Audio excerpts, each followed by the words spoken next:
नमस्कार।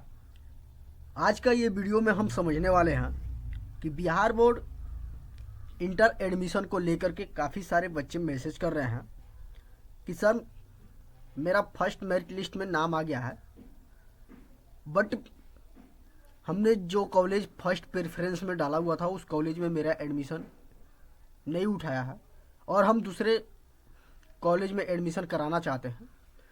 तो आज का वीडियो का टॉपिक ये है कि बिहार बोर्ड इंटर एडमिशन को लेकर के आज हम समझेंगे कि स्लाइड अप क्या है, उसका पूरा प्रक्रिया क्या है।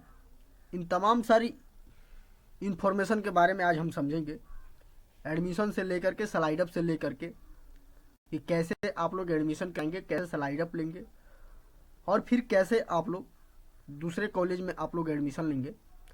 तो तमाम सारी इन्फॉर्मेशन आज हम इस वीडियो में बताने वाले हैं।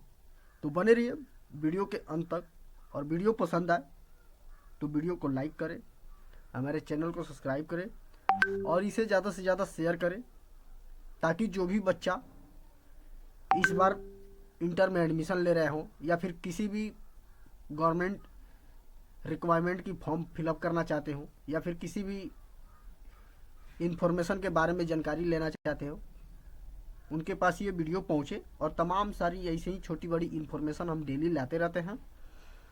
तो चलिए शुरू करते हैं आज का ये वीडियो का मतलब आज हम आप लोग को ये बताएंगे कि बिहार बोर्ड में स्लाइड अप आप लोग कैसे लेंगे। जैसे कि आप लोग को हम बता दें कि ये किसी एक कैंडिडेट का ये है इन्फॉर्मेशन लेटर, ठीक है, जो कि इनका ये कॉलेज में एडमिशन उठाया हुआ है फर्स्ट लिस्ट में। जैसे कि यहाँ देख सकते हैं महर्षि वाल्मीकि सीनियर सेकेंडरी स्कूल जो कॉलेज का दिया हुआ है, और इन्होंने आर्ट्स में एडमिशन के लिए अप्लाई किया हुआ था, तो इनका ये इस कॉलेज में एडमिशन उठाया हुआ है। हालांकि अब इनको इस कॉलेज में एडमिशन नहीं लेना है, तो उसके लिए क्या करें। बिहार बोर्ड का साफ साफ नाम है कि फर्स्ट मेरिट लिस्ट में अगर कोई भी अभ्यर्थी अगर एडमिशन नहीं लेता है तो उसका एडमिशन प्रक्रिया अमान्य माना जाएगा और उसको लिस्ट से बाहर कर दिया जाएगा।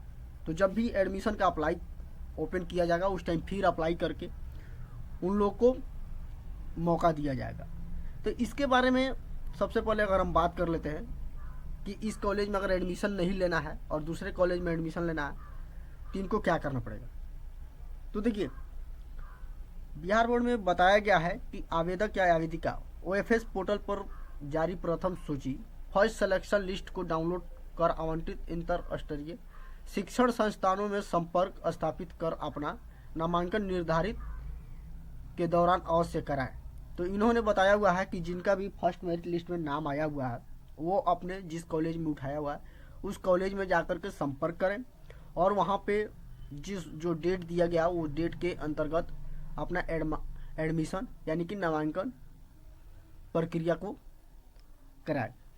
साथ में बताया जा रहा है इसमें कि अगर आपके द्वारा उक्त निर्धारित अवधि नामांकन नहीं कराया जाता है तो आपका अभ्यर्थी रद्द कर दिया जाएगा। जैसे कि मैंने बताया कि अभ्यर्थी अगर फर्स्ट मेरिट लिस्ट में या सेकेंड मेरिट लिस्ट में अगर नाम आता है और वैसे अभ्यर्थी अगर एडमिशन नहीं कराते हैं तो उनका दावा यहाँ पर रद्द कर दिया जाता है, उनका एडमिशन नहीं लिया जाता है।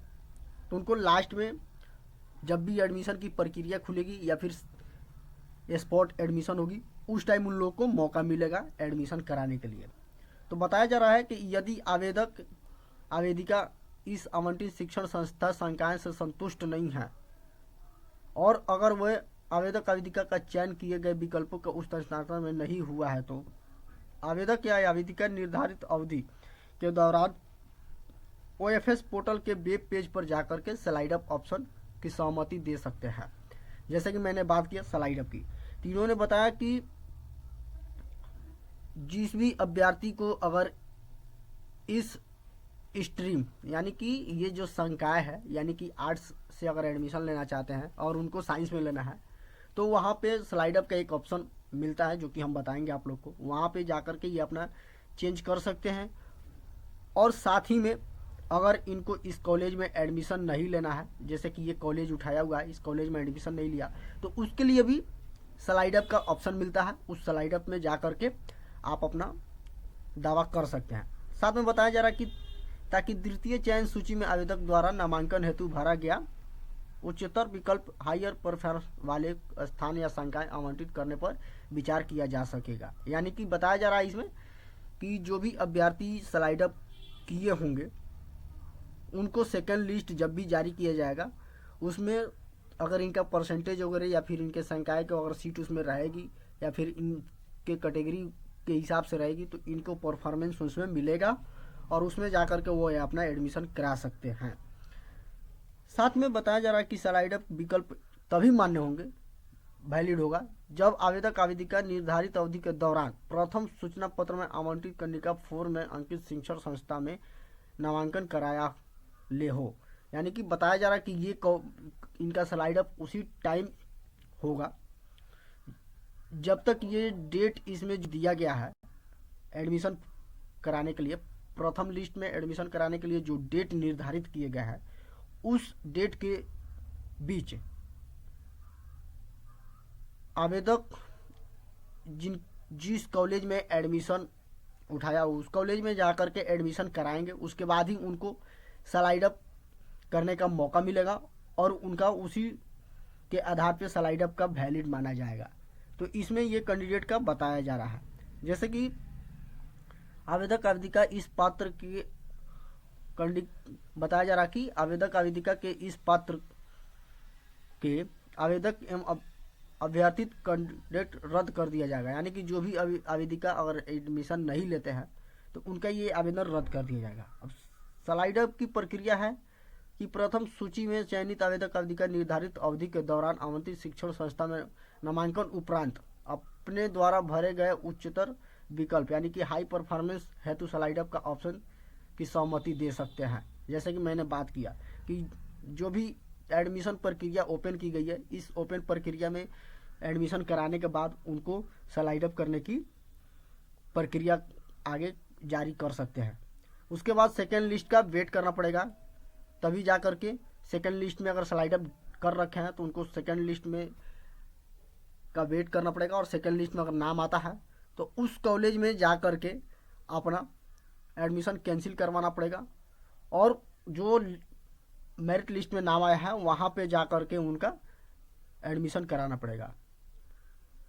जो अगर आपके मन में ये सवाल है कि जिस कॉलेज में हमने एडमिशन कराया उस कॉलेज में मेरा तो पैसा लग गया और जो सेकंड लिस्ट में आया उसमें मेरा एडमिशन हुआ, तो वहाँ से देखिए एक लेटर होता है जो प्रिंसिपल के द्वारा मिलता है। उस लेटर पे आप लोग लिख करके देंगे कि हम इस कॉलेज या इस स्ट्रीम या फिर इस चीज़ से हम संतुष्ट नहीं है या फिर हमारे घर से ज़्यादा दूरी है, तो वो आप लोग का नामांकन जो है कि रद्द हो जाएगा और आपका पेमेंट वापस आ जाएगा। साथ में बताया जा रहा है कि निर्देश किया जाता है कि अपने आवंटित शिक्षण संस्था में निर्धारित अवधि के दौरान अवश्य नामांकन करा ले। यदि आप इस आवंटित शिक्षण संस्था से संतुष्ट नहीं है तो निर्धारित अवधि के दौरान किसी भी दिन द्वितीय चयन सूची के स्लाइड अप विकल्प पर अपनी सहमति दे ताकि आवेदक आवेदिका द्वितीय या तृतीय चयन सूची में के आपके दौरान उच्च प्राथमिकता वाले विकल्पों को विचार कर सके। तो वहीं बताया जा रहा है स्लाइड अप को लेकर के। अब स्लाइड अप की प्रक्रिया क्या है इसके बारे में हम समझ लेते हैं। स्लाइड अप की प्रक्रिया आप लोग को सबसे पहले बहुत आसान होने वाली है। सबसे पहले आप लोग को लॉगिन प्रक्रिया खोलनी है जो कि स्टूडेंट लॉगिन करनी है। अब स्टूडेंट लॉगिन में क्लिक करेंगे तो आपके सामने मोबाइल नंबर पासवर्ड जो भी होगा ये आप लोग डाल करके यहाँ से लॉगिन कर लेंगे। लॉगिन करने के बाद अब आप लोग के सामने ये सारा विकल्प खुल करके आ जाएगा, जैसे कि यहाँ से देख सकते हैं। ठीक है, ये कॉलेज का नेम वगैरह है और यहाँ से रोल कोड रोल नंबर ये आप लोग का दिखाई देगा। साथ में यहाँ पे साइड कॉर्नर में देख रहे होंगे कि ये डैशबोर्ड में पर्सनल इन्फॉर्मेशन, साथ में ऑप्शन या प्रेफरेंस, प्रिंट, कैफे और डाउनलोड इन्फॉर्मेशन दिया होगा। यहाँ पे देख रहे होंगे कि स्लाइड अप का ऑप्शन नहीं बनाया गया है। ये स्लाइड अप का ऑप्शन कब बनाएगा, जब आप जिस संस्था में एडमिशन कराएंगे उसके बाद ये यहाँ पे स्लाइड अप का ऑप्शन बनाएगा। तो ये जिस भी कॉलेज में आपका अगर एडमिशन होता है उस कॉलेज में अगर आप एडमिशन नहीं कराते हैं तो ये आपका सबसे पहले कि आवेदन रद्द कर दिया जाएगा। इस आवेदन को आपका मान्य नहीं किया जाएगा। और आप सोच रहे हैं कि आवेदन नहीं, एडमिशन नहीं लेते हैं और सेकेंड लिस्ट का वेट करते हैं, तो सेकेंड लिस्ट में मेरा एडमिशन दूसरे कॉलेज में देगा तो हम करा लेंगे, ऐसा कुछ नहीं है। ऐसा सोच रहे हैं तो ये आपका गलतफहमी है, ऐसा कुछ नहीं है। आपका आवेदन रद्द कर दिया जाएगा, आप सेकेंड लिस्ट से भी बाहर हो जाएंगे। तो सबसे पहले आप लोग एडमिशन कराइए, जिस भी कॉलेज में एडमिशन आपका उठाया हुआ है उस कॉलेज में जा कर के एडमिशन कराइए और उसके बाद से आप स्लाइड अप करिए। या फिर आपको अच्छा लगता है तो स्लाइड अप नहीं कीजिए, कोई ज़रूरी नहीं है। हाँ, आपके घर से दूरी ज़्यादा हो या फिर आपको कॉलेज अच्छा नहीं हो आपके हिसाब से, तो आप स्लाइड अप के लिए अप्लाई कर सकते हैं। तो यहाँ पे जब भी आपका एडमिशन कंफर्म हो जाएगा तो आपके नंबर पे मैसेज आएगा और कि आपका एडमिशन कंफर्म कर दिया गया। उसके बाद से आप यहाँ पे जैसे कि डाउनलोड इन्फॉर्मेशन के नीचे एक और बॉक्स बना दिया जाएगा स्लाइड अप ऑप्शन का, तो आप लोग उस पर क्लिक करके स्लाइड अप कर सकते हैं। बाकी आप लोग ये सारा चीज़ कुछ नहीं कर सकते हैं, ठीक है। तो उम्मीद है कि आज का ये वीडियो काफ़ी ज़्यादा आप लोग को अच्छा लगा होगा, तो इसे ज़्यादा से ज़्यादा शेयर करें। मिलते हैं किसी